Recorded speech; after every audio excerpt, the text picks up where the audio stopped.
एक बुजुर्ग महिला रात के वक्त वह अपने घर में सो रही थी और सोते सोते जब उसकी आंख खुलती है और आंख खुलने के बाद उसको एक आवाज़ सुनाई देती है।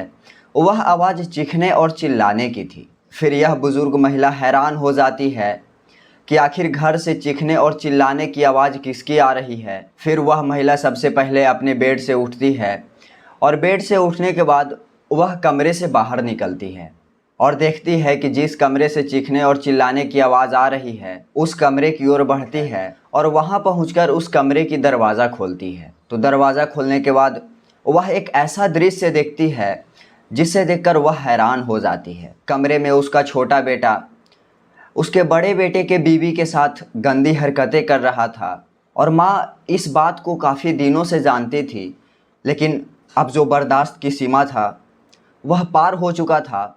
और जब यह मामला लोगों के सामने आया तो लोग यह सोचने पर मजबूर थे कि आखिर वह माँ किस दर्द से गुजर रही थी और मामला इतना आगे बढ़ चुका था कि उस माँ से होकर और लोगों तक पहुँच रही थी। और आज की ये कहानी सुनाने के बाद आपको यकीन नहीं होगा कि एक बेटा अपनी सगी माँ और भाभी के साथ ऐसा कैसे कर सकता है।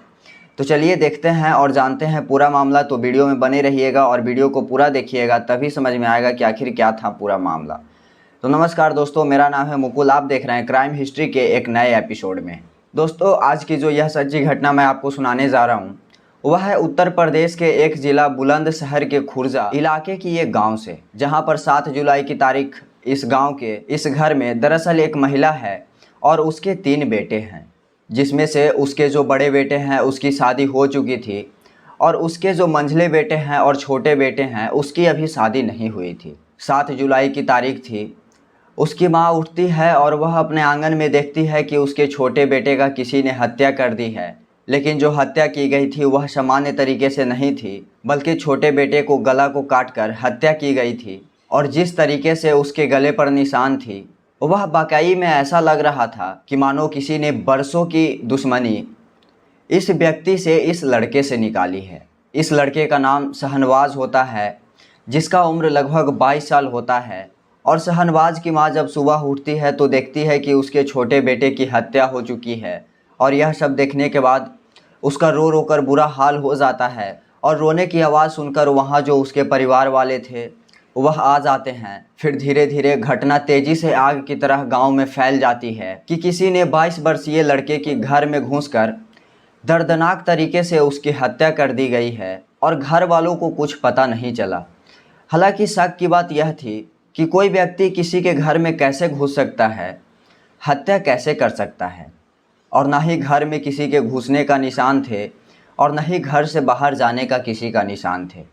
पुलिस को जब इस मामले की सूचना मिलती है तो मौके पर पुलिस वहां पहुंच जाती है और इस मामले की जांच पड़ताल करती है और सबको अपने कब्जे में लेकर पोस्टमार्टम के लिए भेज देती है। फिर पुलिस आसपास के लोगों से अच्छे तरीके से पूछताछ करती है तो पुलिस को शुरुआत से ही उसके घर वालों पर शक था, क्योंकि घर में ना कोई सबूत था कि कोई बाहर का लोग घर में कूदकर आया हो। ऐसा कोई भी निशान नहीं थी और इतने दर्दनाक तरीके से हत्या होने के बाद भी किसी घर वालों को पता तक नहीं चला। परिवार के अलग अलग लोगों पर शक था। पुलिस सबसे पहले परिवार के अलग अलग लोगों से पूछताछ करनी शुरू की।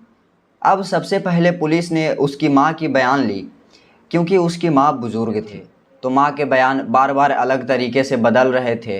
तो पुलिस ने जब सख्ती से उसकी माँ से पूछताछ की, अन्य परिजनों से भी पुलिस पूछताछ करती है। फिर उसके बाद पुलिस को उसकी माँ बताती है कि उसने खुद अपने हाथों से अपने बेटे को मौत के घाट उतार दिया है और इसमें परिवार के सभी लोग भी शामिल हैं। माँ बताती है कि दरअसल उसकी शादी हुई और शादी होने के बाद उसके बच्चे हुए, धीरे धीरे वो बड़े हुए, जिसमें से वो एक को शादी कर चुकी थी, लेकिन 8 वर्ष पहले उसका पति उसे छोड़ चुका था। वह दूसरी शादी करके वहाँ से जा चुका था। तब से माँ अपनी तीनों बच्चों के साथ रहती है और उसका बड़ा बेटा बाहर कमाता है और उसके मंझले और छोटे बेटे गांव में ही रहते हैं।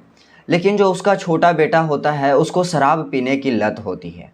शराब के नशे में आए दिन ये परिवार वालों से झगड़ते रहता है, मोहल्ले के लोगों से झगड़ते रहता है। एक बार तमंचे के बरामद होने के आरोप में जेल भी गया था।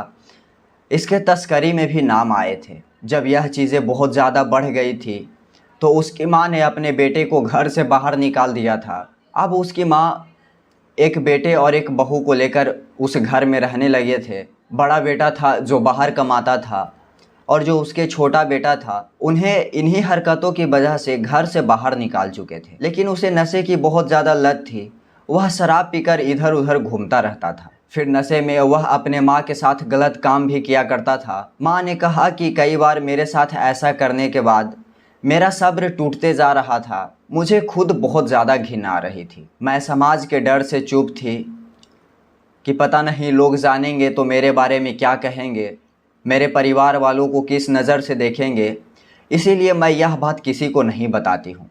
लेकिन जब मेरे छोटे बेटे ने सारी हदें पार कर दी, नशे के लत में जब रात को अपने सगी भाभी के साथ ज़बरदस्ती करने लगता है, जो कि मेरी बहू 6 महीने की प्रेग्नेंट होती है, और बहू को चिल्लाने की वजह से जब मैं उठती हूँ तो कमरे में देखती हूँ कि मेरा छोटा बेटा अपनी सगी भाभी के साथ गंदी हरकतें कर रहा है। तो फिर मैं अपने छोटे बेटे को बोलता हूँ कि तुम ऊपर वाले कमरे के बाथरूम में जाओ, मैं तुम्हें वहीं मिलती हूँ। फिर शहनवाज ऊपर वाले कमरे में चला जाता है। फिर मैं अपने मंझले बेटे को और बड़े बेटे को बताता हूँ और मैं कहती हूँ या तो तुम दोनों मिलकर मुझे मार दो या फिर तुम दोनों मिलकर अपने छोटे भाई को जान मार दो। और यह बात सुनते ही मेरे दोनों बेटे गुस्से में आ जाते हैं। फिर हम लोग मिलकर छोटे बेटे को दुपट्टे से गला घोंटकर हत्या कर देते हैं। फिर भी गुस्से को शांति नहीं मिली तो नीचे से ब्लेड लाकर उसके गले पर अनगिनत वार करते हैं। फिर जब छोटे बेटे की पूरी तरीके से मौत हो जाती है तो उसे उठाकर आंगन में रखे चरपाई पर लेटा देते हैं। और जब सुबह होती है तो हम लोग मिलकर नाटक करने लगते हैं, बहुत रोने लगते हैं, जिसके कारण पूरे गांव में आग की तरह फैल जाती है कि किसी ने शहनवाज के घर में घुसकर उसकी हत्या कर दी है, जान ले ली है। लेकिन पुलिस को पहले से ही शक था। पुलिस ने न ही इस मामले का खुलासा किया, बल्कि इस मामले की खुलासा होने के बाद लोग यह सोचने पर मजबूर हैं कि शराब एक बेटे से क्या कराने पर मजबूर कर दिया। इस घटनाक्रम को सुनाने का उद्देश्य मेरा किसी को कोई नुकसान पहुंचाना या किसी को परेशान करना नहीं है, बल्कि लोगों को जागरूक करना है कि शराब जैसी कोई भी चीज़ जो इंसान को दिमाग को काबू में नहीं रहने देता है, वह हर गुनाह की शुरुआत बन जाती है। इंसान शराब के नशे में गलत काम करता है, चोरी करता है, डकैती करता है और ऐसे कई घटनाओं को अंजाम देता है, और इसके कारण घर तक तबाह हो जाते हैं, बर्बाद हो जाते हैं। इसीलिए अपनी आदतों पर कंट्रोल रखना बहुत ज़्यादा ज़रूरी है। तो दोस्तों, आप इस घटना पर क्या कहना चाहोगे, कमेंट बॉक्स में अपना राय ज़रूर बताइएगा। और इस वीडियो से कुछ सीख मिले तो वीडियो को लाइक कर दीजिएगा, और लोगों को ऐसे ही अपराध से बचाना चाहते हैं तो वीडियो को शेयर करना नहीं भूलिएगा। मिलते हैं आपसे फिर एक सच्ची घटना के साथ। जय हिंद।